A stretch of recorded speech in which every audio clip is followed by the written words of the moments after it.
Hi and hello from Ground Zero. As the sun gets ready to set on yet another day, the evening seems to have only gotten brighter with all of the razzle and dazzle right here at IFFI in Goa. Day 7 has seen it all. Orina Vaz has a great experience listening to one of the most popular actors of our generation, the gorgeous Rani Mukerji, who delivered a compelling session at the festival masterclass. IFFI 2023 was graced today by an actor who's a recipient of multiple accolades and Filmfare awards. She established herself with several commercial films like Kuch Kuch Hota Hai, Chalte Chalte and Veer Zara. She also played an exceptional role as a blind and deaf woman in Black and an abused wife in the political drama Yuva. Her most recent performance came in the drama Mrs. Chatterjee vs. Norway. Just as we are used to seeing compelling performances from her, that was exactly the topic of conversation today. Here is the versatile Rani Mukerji. If an actor is able to be versatile, that shows the different facets of different people, because at the end of the day as actors, we are portraying different people in cinema. You know, every story is about characters. So we are characters in the film. And the more diverse you can make those characters, it's more interesting also for the audience as well as for me. Like, I would be bored if I had to play something like who I am in all my films. But the energy I get is through the characters that I'm playing. Like, they inspire me. Like Shivani Shivaji Roy's character inspires me, inspires Rani Mukerji, the person. So for me to play Shivani is already very inspiring, and I'm trying to be who I never got a chance to be in my personal life. Like, I can't be a cop, right? But it gives me immense pleasure to play her. And to be able to play Shivani in a way that is very real, taking instances from real life police officers, that is my kick as an actor. To be able to perform different characters and give them different images. You know, that is something that I really, really get inspired from personally. This IFFI saw stars from all walks of life, and Alroy Fernandez was all smiles as he caught up with the legendary cricketer. Hello everyone, and welcome to DD Goa. I have with me the legend of the sports, Mr. Muthai Mulitaran. Of course, he's here for the red carpet. He's traded in the green grass for the red carpet today, and of course, he's here for his film 800, the movie. So how do you feel being out here at Asia's premier film festival? I'm very happy because never been into these functions at all. So something new to me, and I'm glad that we have put our movie here. So maybe you can see by all the people in India. Okay, talking something a little bit off the film industry, when you picked up the 800th wicket, I know it was a while ago, how did you feel at that moment, and how does it feel, reliving those moments on screen right now? See, 800 wickets, it took longer period of time because I was, at the time, really if you are seeking, I was said, okay, I did it. That's feeling like, I don't have to go back to again, to a field and do again. So that relief was there. Now it's all about memories, like, coming memories. Well, all the very best. Enjoy your red carpet walk and have a wonderful festival out here. Thank you very much. Turkey is one country that has a fabulous film culture, and some Turkish films are being showcased at the 54th International Film Festival. Lushan Fernandez caught up with the director and the team from the film Jaylin. The story revolves around a 14-year-old girl, Jaylin, who is a seasonal agricultural child laborer. She grows up working in a tent city. Although her biggest dream is to go to school, something she knows is close to impossible. Tufan Simsekan, the director of the film, has had success at festivals around the world, working with films like Skyfall and Charlie's Angels. I would like to ask you, Jaylin plays such an important role in this movie, and she's just a 14-year-old girl. Yeah. How did you manage to train her of the issues that were facing so that she could portray that in the movie? Character Jaylin is actually representing children who are forced to labor and who are also forced to early marriages. So you can think of her as a symbol And it's not only in agriculture, in many other industries as well. This is a global fact. So our child actor also was introduced to these problems. Also, she sees it around. And we had a coach who helped us tell her the stories and the details. Her brother Adem, who acts as a troubled ex-military man, plays a crucial role in the movie as the black sheep of the family.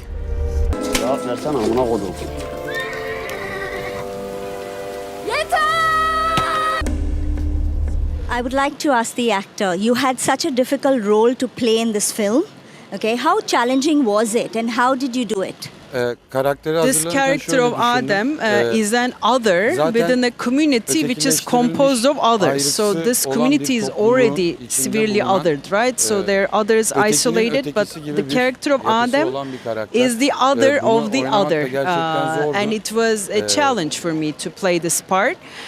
So the way I prepared to my role was I kept asking questions about this character, what he thinks, how he feels. And we had long conversations with Tufan. I asked many questions. And when the set began, so through our work together, the character developed gradually. I also tried to explore the comic elements, if there is any comic element in Adem. So whether there are instances where he has fun. So preparing for the part, I danced inside my house a lot to bring out the comic in him as well, the humor in him. The film also brilliantly shows the sexual discrimination that women silently face in many parts of the world. With just a few hours left to decide who will win the coveted Golden Peacock Award, let's take a look at the films in the competition section. Here's Team DD Goa taking a look at those in the final lineup.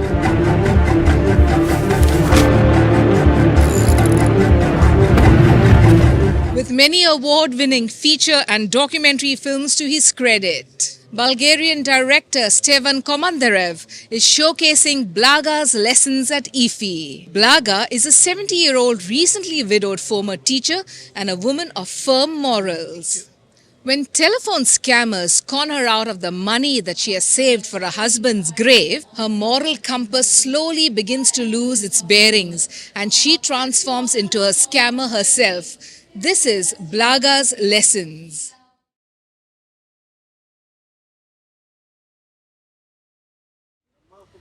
Rishabh Shetty is an actor and filmmaker in the Kannada film industry. His critically acclaimed blockbuster, Kantra, is set in the fictional village of Dakshina Kannada. The film explores the ideological conflict between humans and nature. The coexistence of a tribe living with the forest will be hampered by a forest officer who feels certain practices and rituals followed by the tribe pose a threat to Mother Nature. Will the main character, Shiva, be able to reinstate peace and harmony in the village, perceiving his existence forms the crux of the film?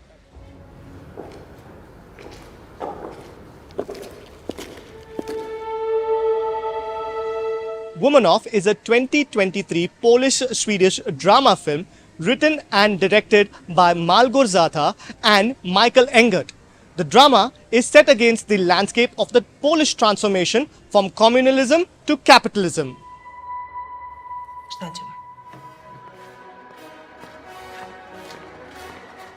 Die Before Death is a movie from Bosnia and Herzegovina directed by Emad Imamovic. 38-year-old Zlatan B is a hard, gorgeous, respected gynecologist with no moral dilemmas concerning abortion if that's what his patients wish. When he falls seriously ill and has little time left, he embarks on a journey to face the mistakes of his past. In the final months of Zlatan's existence, this drama turns into a victory of the forces of life over the forces of death. A child is born, since Zlatan spares one unborn life. And so, the last days of his life turn into the first days of a new life. Come ti devo chiamare? Lubo is a 2023 Italian-Swiss drama film directed by Giorgio De Ritti, set in 1939, about a nomad who is called up to the Swiss army to defend the country's borders against the risk of a German invasion. Shortly after this, he finds out that his wife has died while trying to stop the army from taking away their 3 small children. Lubo knows that he will never have peace till he gets all his children back home. So let's wait and see if Lubo gets his justice and the film gets the award.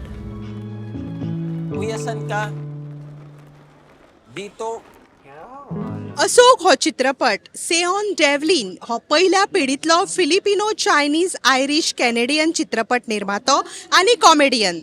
Ashok ही एक अद्वितीय काणी आसा जितून माहितीपट विभागाचो समावेश आसा. एक 40 वर्साचो non binary शिक्षक आनी टायफुनांतल्यान वाटावलेलो प्रसिद्धीच्या प्रवासान भायर सरता. फिल्मांत जायत्यो कॉमेडी तशेंच सामाजीक पोर्ट्रेट वास्तववाद दाखयल्यात. चित्रपट निर्मातो सेऑन डेव्हलिन अशोक चित्रपटांतल्यान हवामानान जावपी बदल तेच भशेन LGBTQ+ इश्यूज उजवाडाक हाडटा.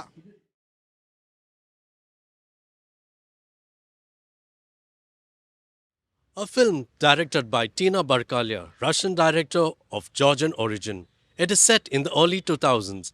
As the Soviet era fades into westernized parody, the film follows Nadezhda, a timid woman trapped in a marriage with Whiteley exploiting her for an apartment. She emerges as a sort after hand model, reshaping her life dramatically.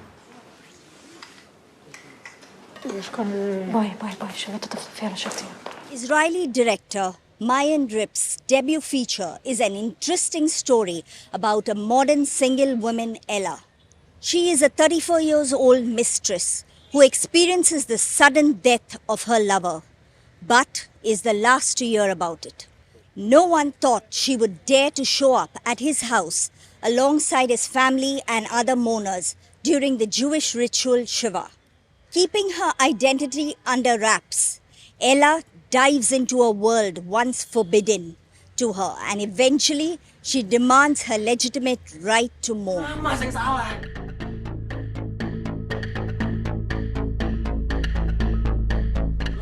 Andragogy is a 2023 drama film written and directed by Regas Bhanuteja. The film stars Shah Ine Febrianti as a school teacher whose reputation and career prospects get jeopardized after a video of her confronting a line cutter goes viral. That film is playing in the competition section.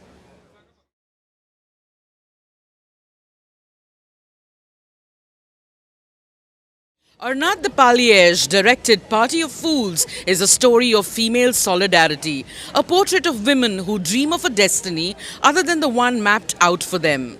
Fanny, unlike the other women who are interned to Party of Fools unjustly against their will, she is here voluntarily. Her only goal is to find her mother and escape together. This French feature is produced by Philippe Roosevelt and Jonathan Blumen. Gomila nepismenih gastarbajterskih papčina. A šta stijebote? Profesor Žicar! Croatian director Pavo Marinkovic is back to IFFI with his masterpiece creation. It's a story of a Bosnian writer living in Austria who is suddenly left without a residence permit due to stricter immigration rules and his own negligence. In order to not be deported, Farooq must prove to the authorities that he's made a cultural contribution to Austrian society. The ensuing adventure brought on by Farooq's reluctant return to the theatre could transform his life and force him to realize what is truly important.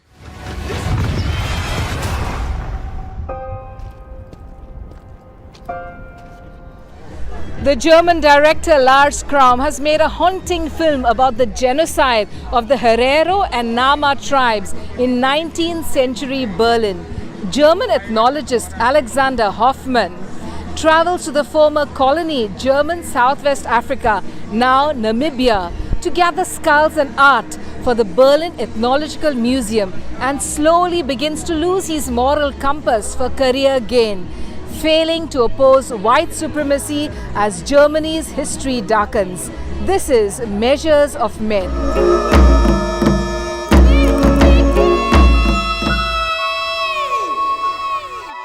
मृदुल गुप्ता द्वारा निर्देशित और धनीराम टिस्सो द्वारा निर्मित Karbi feature film Mir Bin को feature film श्रेणी में चुना गया है, जो ईफी के प्रतिष्ठित मंच पर जगह पाने वाली असम की एकमात्र फिल्म है। मीर बीन इस कहानी की केंद्रीय पात्र है।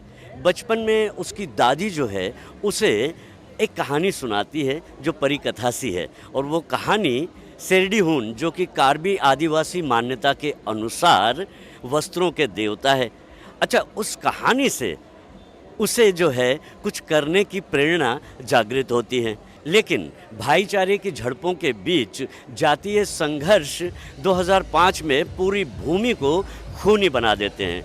उसका जीवन भी इससे खतरे में पड़ जाता है, और उत्कृष्ट फिल्म का चयन शैली और सांस्कृतिक प्रथाओं की एक विस्तृत श्रृंखला का ये फिल्म प्रतिनिधित्व करती है, जो वैश्विक फिल्म परिदृश्य की गहराई को दर्शाती है।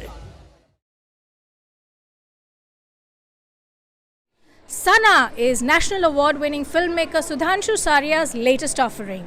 Sana, a 28-year-old financial advisor working in Mumbai, finds out she's pregnant. Absolutely clear on her decision to terminate the pregnancy, the actual process of getting the abortion forces Sana to re-evaluate her life and delve deep into whether the choices she's been making all along have really been her own. Radhika Madan, who won Best Actor for this role at the UK Asian Film Festival, and Soham Shah headlined this film, which provides thespian actress Pooja Bhatt with a scene-stealing role, a topic that is sure to generate a much vaunted discussion on pro-choice versus pro-life. Watch out for this one when it hits cinemas in India. خواهی بگی پیرمرد شوهرشه؟ شوهرش نیست. پسر کم عقل، فقط کافیه یه نفر شما رو با هم ببینه، جنگ میشه. Endless Borders, directed by Abbas Amini, is a gripping drama in which danger lurks everywhere. The rise of the Taliban has reignited the ethnic and tribal wars. Ahmed, an exiled Iranian teacher, gets acquainted with a Hazanian family from Afghanistan and sees the real face of prejudice and dogma. This forbidden love makes him act and discover himself in the process. Our correspondent Runa got in touch with Sachin Chatty to know what's on offer on the last day of screenings tomorrow and the Michael Douglas experience at the 54th International Film Festival, India. And we're back in conversation with our in-house expert Sachin Chatty.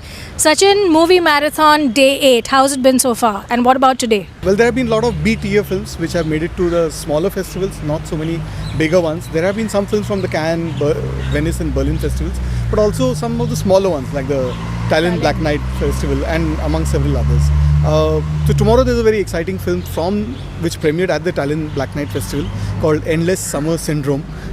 And I was surprised to find out that the actress is acting for the very first time in her life in a film. She's a theatre actress, but she's done an absolutely fantastic job. So I think that's going to be one of the highlights tomorrow. Of course, along with The Featherweight, which is a closing film. But as it happens with opening and closing films, it's always a world premiere. So you don't really know which way it's going to go. Right. What about today? Today's had some high points, no? Today, of course, there was Michael Douglas here, but as far as films are concerned, there was Blags Lessons, which was in the competition section. Of course, the awards are going to be announced tomorrow, and I'm putting my money on the actress for winning the Best Actress award for that film. Although I didn't see all the competition films, but she's given an absolutely great performance, and as her co-actress announced at the opening of the festival that she's not been acting for a very long time. She's made a comeback of sorts after a couple of decades or so, 3 decades. So quite an incredible character and good film as well as fantastic acting. So I'm pretty sure she's going to take home the Best Actress award tomorrow. What was it like meeting Michael Douglas and maybe Catherine Zeta-Jones as well? Well, we met them from about 10 feet away, but at least we got to be in the same room. So it was very nice because, you know, you don't know how these personalities are. It's only when you meet them face to face or when you see them talking to other people, you realize what kind of people they are. And Michael Douglas, of course, turned out to be a very warm, very generous kind of a person. There's one thing, of course, you know, whenever they come to India, their hearts are really warmed. As almost everybody, we've seen so many filmmakers come to India over the years, and there is always that something magical. As Catherine Zeta-Jones said, that when she was 18 months old, there was an Indian doctor who operated on her when she was very serious, and she feels that, you know, an Indian gave her a second life kind of thing. And Michael Douglas, of course, he remembers the films of Satyajit Ray, and he's going to get the Satyajit Ray Lifetime Achievement Award tomorrow. Right. So he knew the names of Padher Panchali. He mispronounced the name of Charulata, but he knew what Charulata was, what the story was, and that it was a Ray film. And he also mentioned the fact that he was impressed with Ray, not just for his filmmaking, but for what a multifaceted personality he was. Doing music, doing direction, doing editing, doing script writing.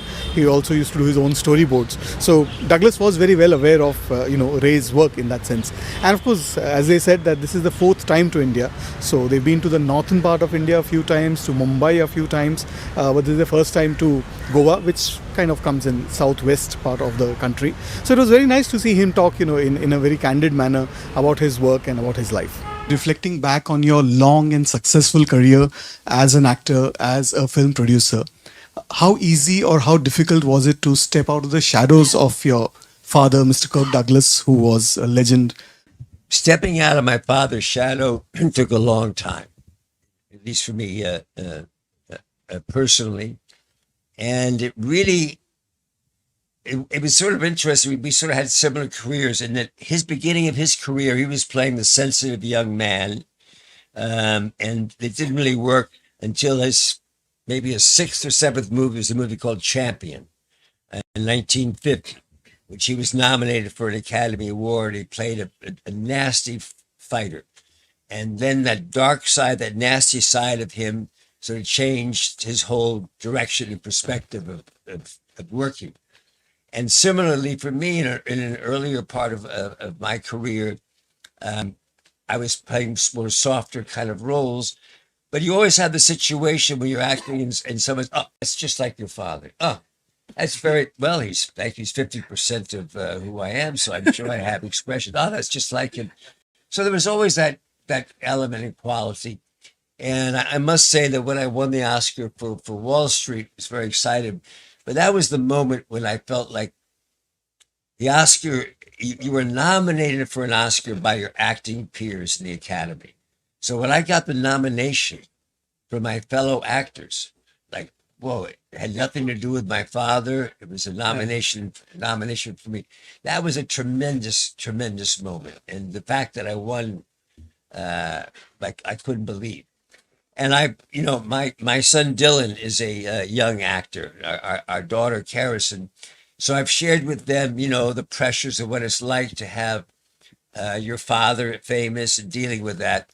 And Dylan rightfully reminds me, it's not like that anymore, Dad. I said, why? Wait, what's different? Social media. I said, you didn't have social media over your back. And I said, you know what? You're right. It's a big difference. So that was the pie. I must say that my father's always very supportive to me, and I think enjoyed the fact. I mean, people used to ask my father, "Are you jealous of your son? Are you jealous of his success?"